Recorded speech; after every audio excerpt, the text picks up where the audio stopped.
1 tahun 2015 menyatakan bahwa teaching factory itu adalah atau dikatakan pabrik dalam sekolah adalah sarana produksi yang dioperasikan berdasarkan prosedur dan standar bekerja yang sesungguhnya untuk menghasilkan produk sesuai dengan kondisi nyata di industri dan tidak berorientasi mencari keuntungan. Nah, dalam dari peraturan pemerintah ini kita bisa mendapatkan dua kata yang kita garis bawahi, yaitu terkait teaching factory ini mendorong pembelajaran yang real berdasarkan kondisi nyata yang ada di itu dia. Nah, dan ada kata lain ini juga berorientasi mencari keuntungan.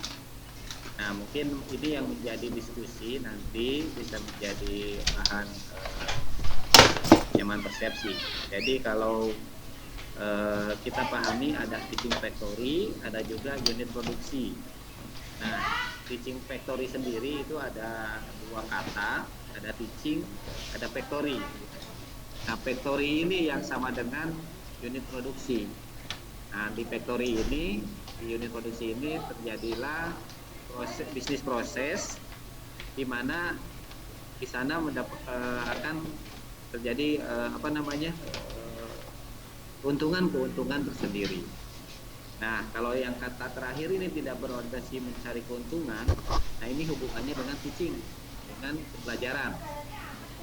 Jadi teaching factory ini pembelajaran yang dibawa ke dalam factory, ke dalam unit produksi.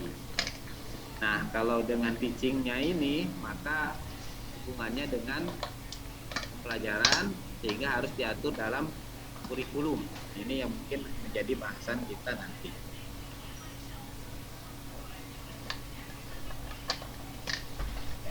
Selanjutnya di Direktorat SMK ini menyebutkan bahwa teaching factory adalah suatu konsep pembelajaran di SMK berbasis produksi atau jasa yang mengacu kepada standar dan prosedur yang berlaku di industri dan dilaksanakan dalam suasana seperti yang terjadi di industri. Nah, ini sama dengan yang tadi disampaikan. Nah, tetapi di sini TEVA juga harus melibatkan Pemda atau Pemkot atau provinsi maupun orang tua dan masyarakat dalam perencanaan, regulasi maupun implementasinya. Nah, ada kata-kata pelibatan masyarakat.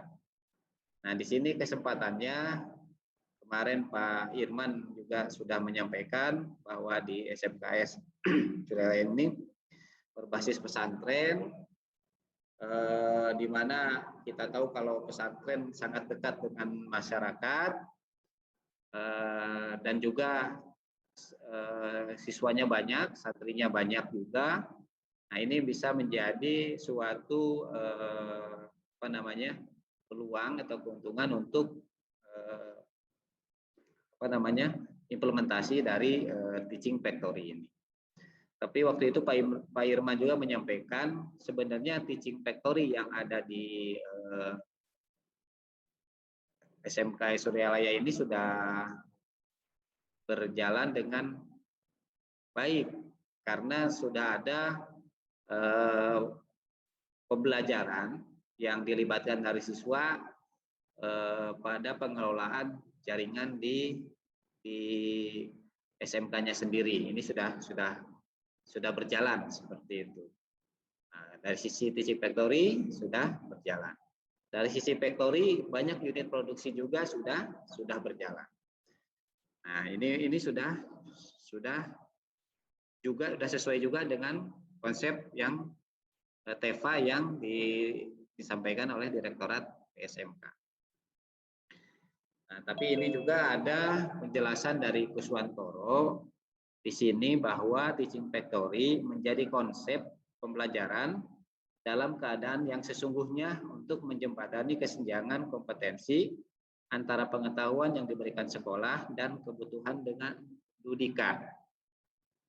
Nah, ini yang mungkin yang menjadi perbedaan sedikit ya, perbedaan bahwa bagaimanapun juga SMK ini tidak jauh-jauh dengan Dudika. Jadi di SMK Suralaya ini sudah berjalan apa yang ditefakan itu seperti ada berjalan, tetapi informasinya Dudinya ini belum waktu itu ya belum ada. Nanti mungkin kita akan melihat progres yang sekarang seperti apa yang nanti akan disampaikan oleh Pak Irman. Jadi kalau sudah ada teaching factory, mau nggak mau itu menjembatani antara sekolah dan Dudika. Seperti itu. Nah, kalau di sini Bapak Ibu bahwa secara studi literatur sekolah pendidikan vokasi ini berkontribusi adalah dari sisi filosofi, dari sisi prinsip, dan dari sisi policy. Nah, dari policy ini kebijakan kebetulan di Direktorat Jenderal Pendidikan Vokasi sekarang semua SMK termasuk SMK PK nanti akan mengisikan APM ya, penjaminan mutu. Nah, di aplikasi penjaminan mutu ini tertuang ada 4 kebijakan. Nah, kalau kebijakan standar nasional pendidikan ini bersifat umum. Bersifat umum semua sekolah umum dan sekolah kejuruan juga ini mengikuti kebijakan dari standar nasional pendidikan. Nah, bedanya kalau di SMK di pendidikan vokasi ini ada kebijakan di mana harus mendorong, di mana harus melaksanakan link and supermatch 8+I. Nah, juga kebijakan lainnya yaitu Renstra Ditjen Vokasi dan Balance Scorecard Rapot Pendidikan. Hubungannya dengan link and supermatch 8+I, hubungannya dengan APM tersebut. Nanti Bapak Ibu, APM ini adalah outputnya rapot mutu SMK. Rapot mutu SMK ini di APM versi terakhir ini terdapat 55 soal untuk 5 komponen. Nah, untuk teaching factory ada di 2 komponen, yaitu komponen proses dan komponen outcome. Adapun di komponen proses ini terkait penyelenggaraan TEVA atau UP, dan di outcome ini terkait bagaimana melihat perkembangan SMK, salah satunya bisa dilihat dari perkembangan TEVA atau UP-nya, unit produksinya. Nah, berarti TEVA ini memang berkontribusi untuk rapat mutunya. Kembali ke studi literatur bahwa kita paham kenapa nanti teaching factory ini sangat didorong untuk bisa dikembangkan untuk ada di SMK. Nah, secara filosofi bahwa SMK atau pendidikan vokasi ini itu adalah filosofinya learning by doing. Kalau learning by doing ini siswa belajar sambil melaksanakan, sambil bekerja atau melaksanakan sambil belajar. Kalau ada teaching factory, siswa diajarkan melalui teaching factory langsung real dengan kondisi yang ada di industri, maka di situ terjadi pembelajaran yang sesuai dengan filosofinya. Nah, di prinsip itu kita mengenal salah satu prinsip dari pendidikan vokasi ini adalah link and match. Nah, nanti kalau SMK Suryalaya ini melaksanakan kerjasama atau MOU dengan industri, itu baru link. Apakah sudah match? Nah, ini match ini berdasarkan policy kebijakan ini didorong 8+I ini. Jadi apakah match-nya itu nanti setelah adanya teaching factory kerjasama dengan industri itu match dari sisi aspek yang ketujuh. Kalau lihat dari sini, nah seperti ini match.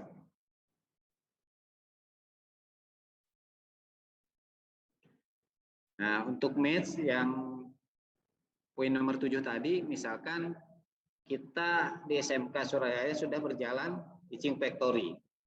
Nah, teaching factory ini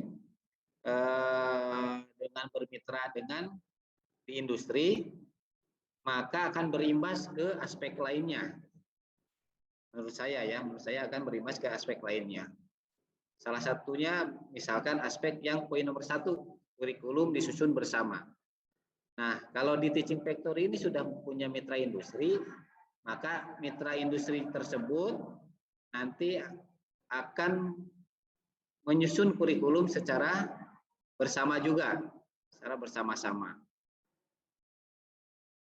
Terus aspek lainnya, misalkan project based learning, project real dari industri.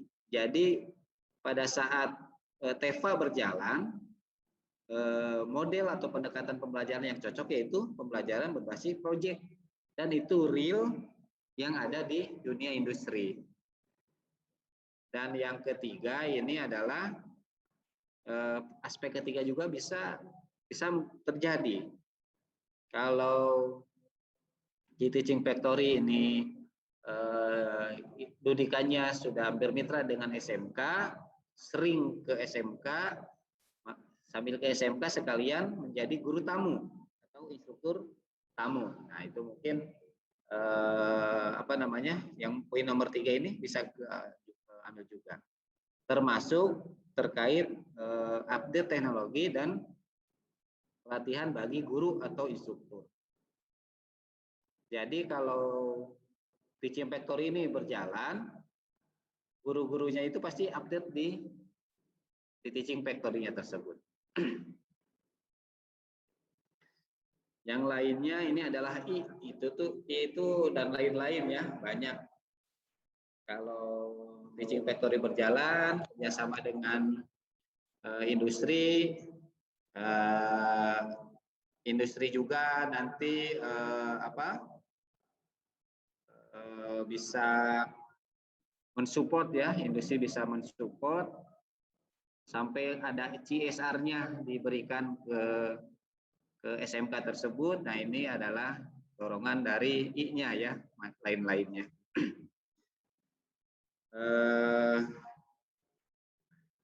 Selanjutnya Bapak Ibu ini melaporkan juga bahwa pada saat pelaksanaan pelatihan di Makassar, para peserta 19 orang dari 18 SMK ini mempunyai misi, yaitu misinya itu adalah TKJ Reborn.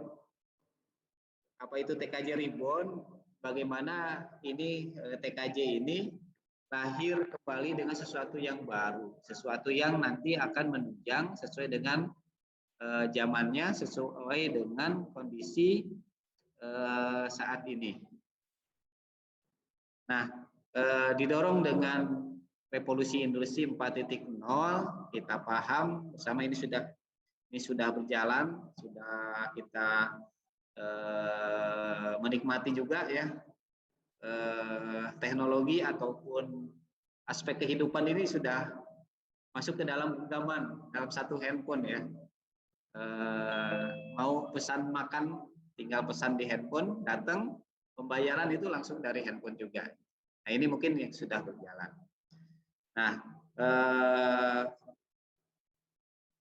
industri 4.0 ini banyak bidangnya juga Bapak Ibu, kira-kira ada 4 mungkin yang saya lingkari di sini. Ada Internet of Things, ada cyber security, ada cloud computing, ada big data. Nah ini banyak hubungannya dengan orang-orang TKJ ya, lulusan dari SMK TKJ nanti bisa arah ke bidang seperti ini. Tetapi TKJ seperti apa? Nah ini misi dari teman-teman peserta pelatihan yang waktu itu di Makassar adalah TKJ reborn, lahir kembali dengan bisa berkontribusi terhadap perkembangan zaman, perkembangan revolusi industri 4.0. Ini saya hanya mengambil saja dari referensi model pengembangan IoT IWF ini. Ternyata di sini mengklasifikasikan jadi 7 layer di sini, 7 layer. Nah, saya coba amati di sini di layer 2 dan layer 3. Jadi di layer 2 ini walaupun mungkin perkembangannya ke depan bahwa Internet of Things sangat berkembang, tetapi connectivity ini tetap diperlukan, dan salah satu syarat akan internet itu ya, Internet of Things itu connectivity. Jadi infrastruktur ini tetap ada. Nah, kalau infrastruktur connectivity ini hubungannya dengan TKJ, dengan teman-teman TKJ. Dan juga mungkin di sini ada edge computing ya, dari sisi computingnya.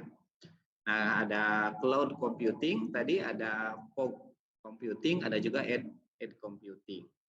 Nah, dari sisi edge computing, misalkan SMK Suryalaya ini mengembangkan data center untuk mungkin internal di SMK, di pesantren, juga di masyarakat di sana. SMK membangun desa mungkin di sana, muncul di sana. Nah, supaya lalu lintas datanya itu cepat, jadi dibuat seperti lokal, seperti edge computing, sehingga proses datanya ada di edge computing, baru nanti kalau sudah datanya terkumpul disinkronkan ke cloud computing. Jadi proses IoT di sana berjalan dengan cepat seperti edge computing. Nah, edge computing ini menjadi peluang atau sasaran untuk TKJ juga. Nah, sehingga kalau di kebijakan kemarin di Kemendikbud, di PSMK, bahwa TKJ ini sudah jenuh ya, sudah jenuh.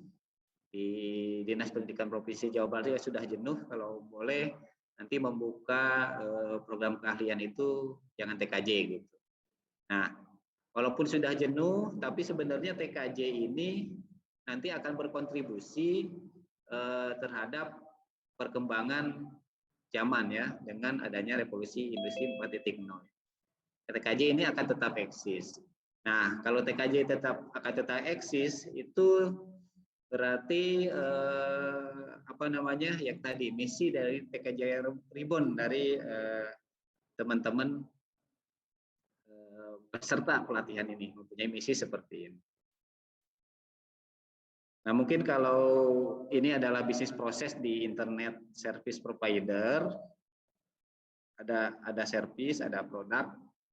Ini salah satunya, ada software, ada hardware, dan ada pelayanan pemasangan fiber optik, ada pemasangan radio, ada juga cloud solution, ada helpdesk-nya, ada call center. Ini yang bisnis proses yang terjadi di industri telekomunikasi itu, di internet, salah satunya internet service provider.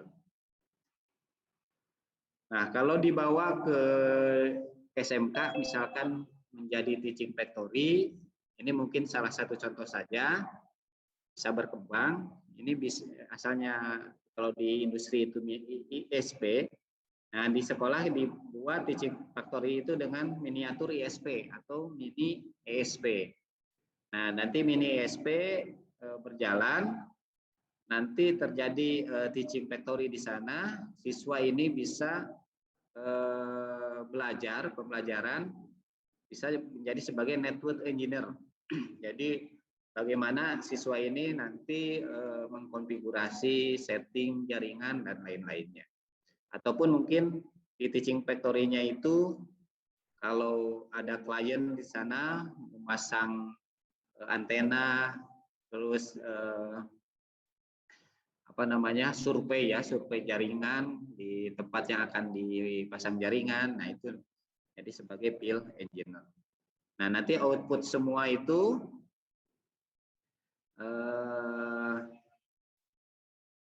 harapannya menjadi pengusaha ataupun wirausaha bidang teknologi atau teknopreneur.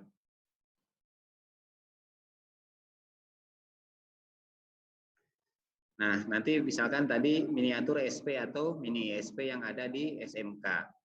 Nah, nanti bukan hanya sebagai unit produksi, tapi juga sebagai unit produksi ataupun jadi teaching factory. Jadi kalau teaching factory itu ada unsur pembelajaran yang terintegrasi. Nah, bisa juga nanti sebagai kewirausahaannya SMK, startup bisnis SMK, sebagai tempat uji kompetensi, dan juga nanti karena pengelola dari teaching factory ini adalah guru, nanti guru semakin profesional dalam pelaksanaan teaching factory ini. Salah satunya di sini mini SP. Tapi banyak ya idenya nanti muncul, bukan hanya mini SP. Nah, waktu di Makassar kita menyepakati waktu itu salah satu konsep pengembangan teaching factory-nya itu ini ada berdasarkan jurnal yang internasional. Nah, kita adopsi, kita turunkan menjadi suatu konsep pengembangan yang akan kita laksanakan. Tetapi kita fokus di poin 1, poin 2, poin 3, dan poin 4. Nah, poin 1 itu terkait nanti di SMK S Plus Suryalaya ini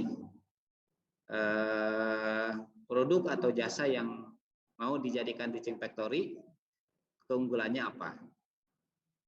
Itu satu. Yang kedua, apakah nanti dengan produk ini sudah ada mitra industrinya, yang nanti mitra industri itu bisa jadi terlibat langsung dalam bisnis proses, ataupun nanti kalau produknya hasil inovasi dari SMK bisa jadi sebagai QC-nya ya, quality control, bahwa produk tersebut atau jasa tersebut sudah terstandar, bisa diterima di pelanggan. Ataupun kalau dari ISP ini ada aturan-aturan main yang perlu diterapkan dari regulasi yang ada. Nah, industri ini bisa sebagai mitra untuk solusi-solusi yang hubungannya dengan regulasi mini ISP ini. Nah, kalau 1 dan 2 ini sudah ada di SMK, maka ini sudah berjalan, factory-nya sudah berjalan, bisnis prosesnya sudah berjalan, atau UPJ atau unit produksi sudah berjalan. Nah, kalau sudah berjalan itu dengan mudah nanti teaching-nya itu pembelajarannya bisa mudah diintegrasikan atau insert ke dalam factory-nya. Tetapi untuk teaching factory ini yang tadi saya sampaikan, biasanya kalau unit produksi ini hanya sebagian siswa. Jadi siswa-siswa yang terpilih ini mengelola unit produksinya. Tetapi dengan konsep teaching factory ini seharus menyentuh semua siswa,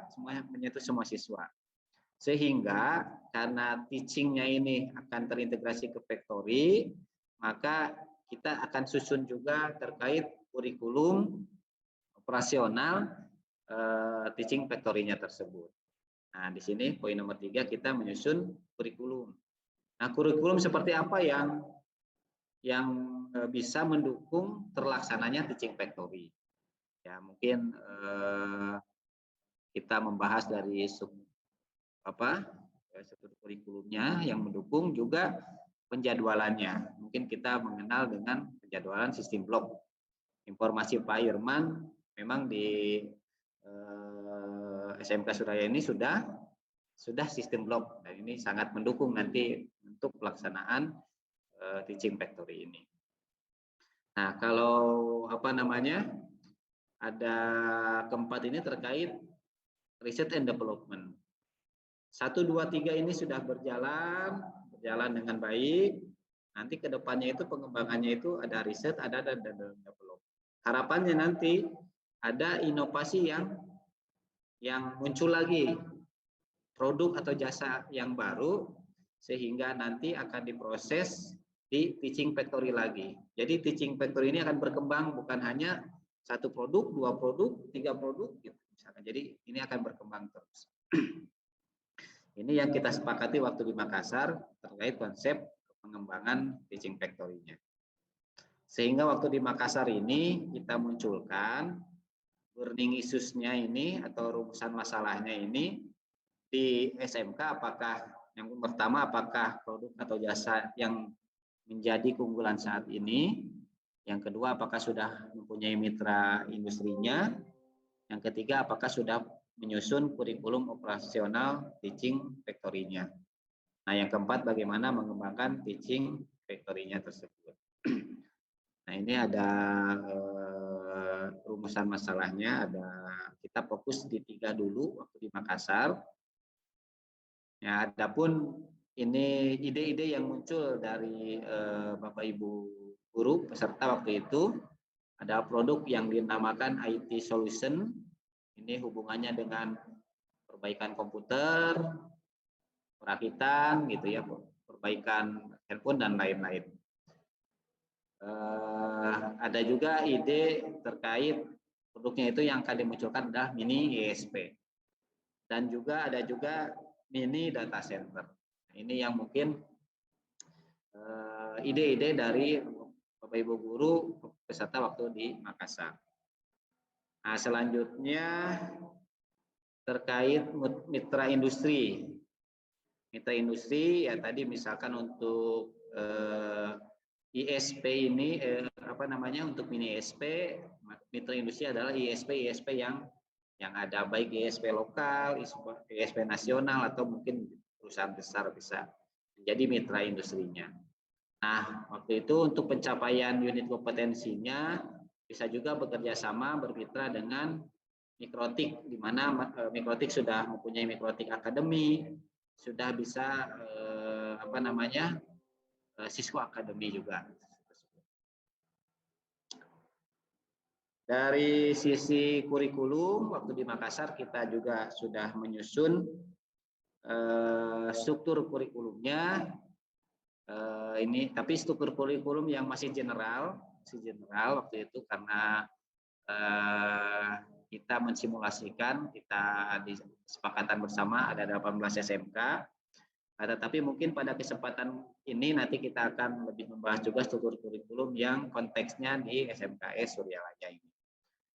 Dari struktur kurikulum kita sudah turunkan menjadi peta elemen ATP dan capaian pembelajaran. Ini sesuai dengan SMK PK ya, sesuai dengan SMK PK. Juga kita sudah turunkan menjadi modul ajar. Modul ajar ada 20 sekian modul ajar yang kita susun, tapi ada beberapa yang sudah selesai. Nah, ini juga mungkin menunggu hasil dari teman-teman peserta yang mengerjakan modul ajar ini. Kalau ini sudah ada semua, maka lengkap terkait kurikulumnya.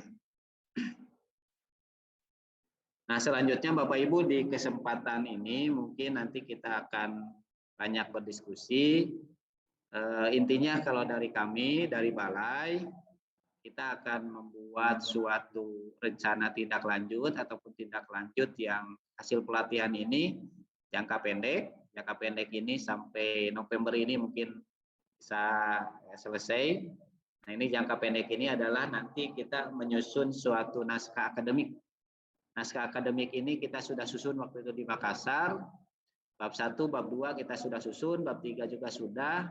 Ada beberapa bab 3 yang harus kita isi. Ini menjadi PR-nya Pak Irman, disesuaikan dengan konteks dari SMK di Suryalaya, SMK Suryalaya ini. Juga jangka menengah ya, jangka menengah implementasinya sampai bulan November, sampai tahun 2022. Kenapa ini kita laksanakan? Mungkin kami pahami bahwa setelah pelatihan langsung terimplementasi ini mungkin sesuatu yang apa ya, yang kurang, yang tidak mungkin bisa secepat itu, makanya kita membuat suatu program yang jangka menengah, jadi sampai tahun 2022. Nah, diharapkan nanti di dalam naskah akademik sudah masuk ke rancangan tindak lanjut sampai tahun 2022. Sehingga kita tetap bisa berkomunikasi. Jadi biasanya kalau setelah pelatihan selesai sudah, nah ini kita ada tindak lanjut, dan tindak lanjut ini kita coba rancang agak panjang sampai tahun depan. Nah, tetapi kita akan coba formulasikan ya dari masukan dari semua SMK dari kelas ini, ada 18 SMK.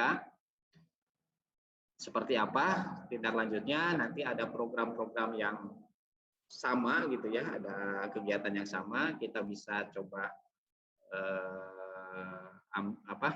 kita coba formulasikan nanti di BPP MPPK PTK ini, nanti apakah kita akan ajukan di perencanaannya, sehingga